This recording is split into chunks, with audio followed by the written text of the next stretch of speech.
What's up guys, my name is Josh. Let's talk about the Advanced Alpha. Now real quick disclaimer here is that Advanced did send me this to review. I do have to send it back. They have not paid or otherwise tried to influence me to say anything in particular about this headphone. All expressions and opinions about this are my own based off my own experience. That being said, let's go ahead and jump into the review starting with build.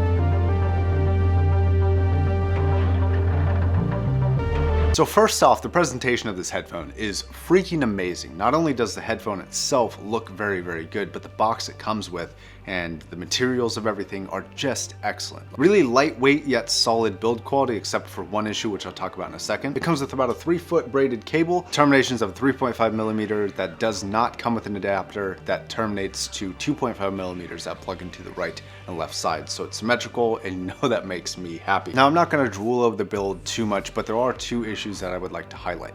One is going to be clamp force. Now that doesn't bug me, but it does have quite a bit of clamp force.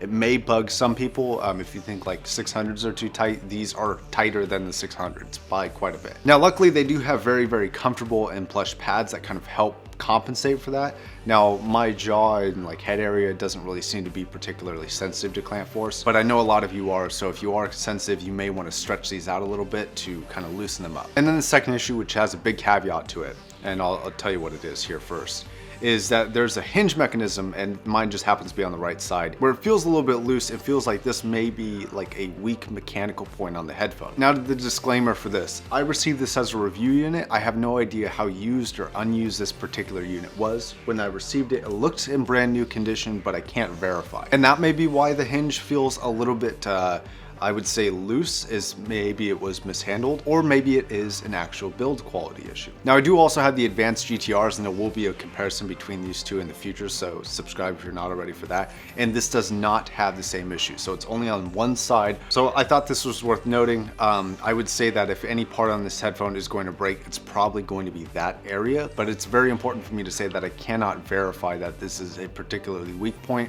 or if on this particular single headphone in my hands might just be an issue from a previous owner or something like that. Okay, and then one last thing, this isn't like a problem or anything, just something that I found kind of interesting, was that the cable that they give you is seemingly heavily oriented towards like mobile use. It's like a 3-foot cable. It's a headphone cable that you would generally find in like a really high class IEM. But the power requirements for this headphone kind of dictate that this really is not made for mobile. And I'll talk about power requirements right now.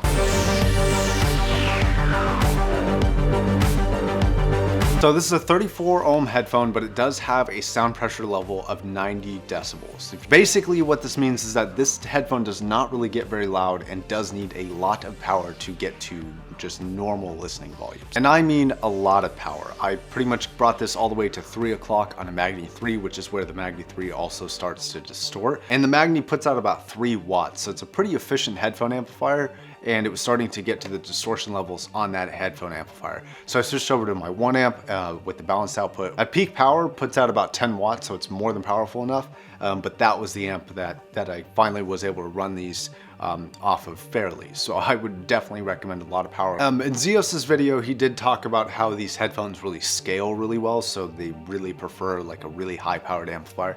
And generally I don't always agree with that opinion, but on this particular case, I do agree with that. In my experience, until I plugged it into the 1 amp, it didn't really have any alive feeling. The bass was somewhat subdued, the highs felt a little bit muddy, but they really seem to clear up and really get into quality sound when I plugged it into a really powerful amplifier. So consider that in your purchase. If you're not willing to blow a lot of money on an amplifier that can actually power this thing, then this may not be the right purchase for you. So to sum up, an amp is absolutely required to get the full experience out of this headphone. All right guys, now let's talk about sound.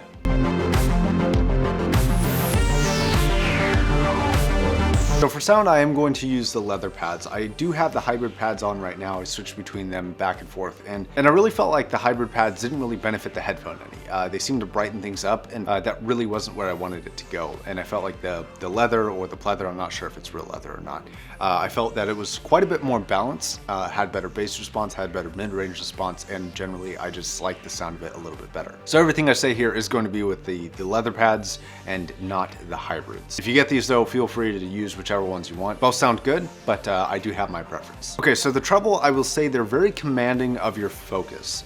They do require a lot of attention, and they command it from you.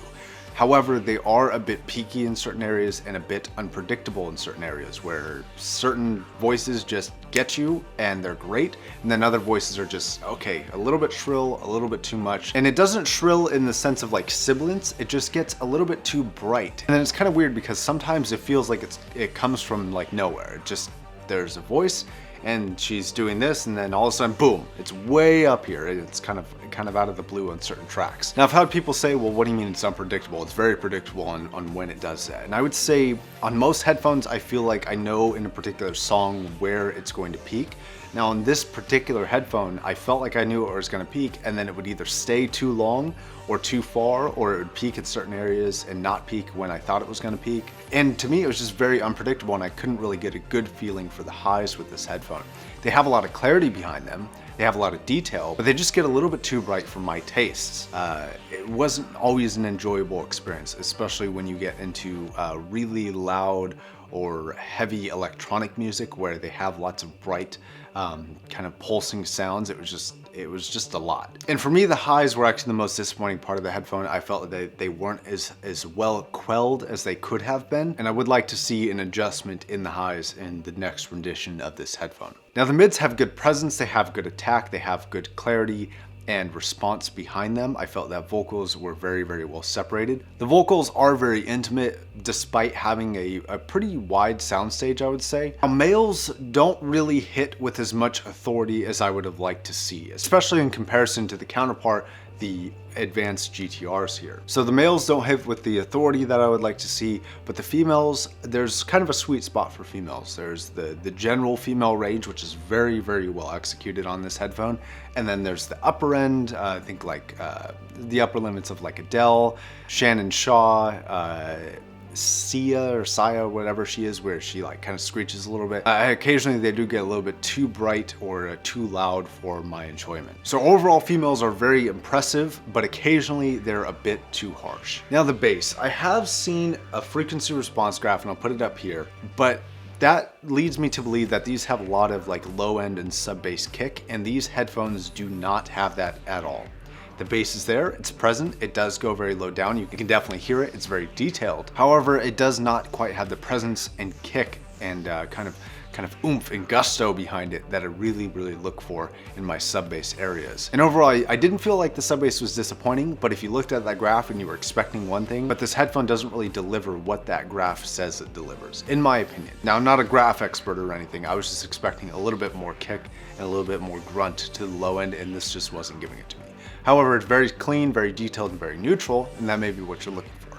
Okay, imaging and soundstage. Now these have very excellent separation between vocals and background, and this makes them excellent for, well, generally all music in terms of imaging and soundstage. Very accurate soundstage. I would consider it to be wide, although not extremely wide. And for vocals, they actually have a fair amount of intimacy, and they're able to feel close, but also have a wide background. Now, another thing that I found these really, really good at was actually gaming. I thought these were wonderful gaming headphones, like really, really good. Definitely better than the GTRs. But if you're somebody who listens to a lot of music, maybe like 75% of the time, and then the other 25% of the time is like really serious gaming, I think this is going to be a great headphone if you're interested in the sound signature that it does offer. Now, there is kind of a weird property, and I'm not sure if it's imaging and soundstage as much as just sound. For whatever reason, the music sounds like it's coming from the driver. And I'm not sure how to explain this, but like on a really good soundstage headphone, and these have soundstage, that's the weird thing. It's like, and I'm not sure quite how to explain this, so bear with me here. But if a normal headphone that has wide soundstage has a driver right here, but you can hear sounds over here and over here and up here or whatever, these don't sound like that, but they do at the same time.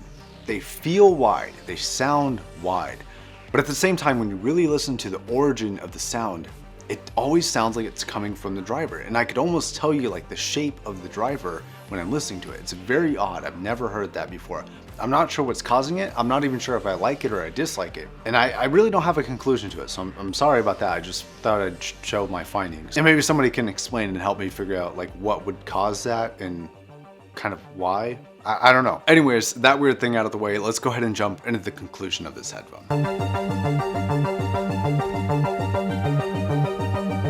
So overall, this has a great lightweight build, a little bit too much clamp force, a little bit too high in the highs, good mid-range performance, good bass performance, just not particularly what I was expecting. I would have preferred a little bit more low-end grunt, but I'm perfectly happy with where the bass is on this headphone as it is. Now on the price point. So these are, sorry advance, but they're too expensive, I think. I think that maybe like $350 to $400 is where these really should be. I think there's a lot of competition in the $200 to $400 planar magnetic area, and I feel like there are cheaper and better planars for the price, in my opinion. This is a good headphone. This is an enjoyable headphone. I do like this headphone. However, I just feel that there are better options and you have to consider your competition. All right, guys, before I wrap this up, this says designed by musicians on it. And I want to ask, because I'm not a musician, I've never played an instrument, at least like, you know, not really gotten to know an instrument, not really felt like I was a competent instrument player.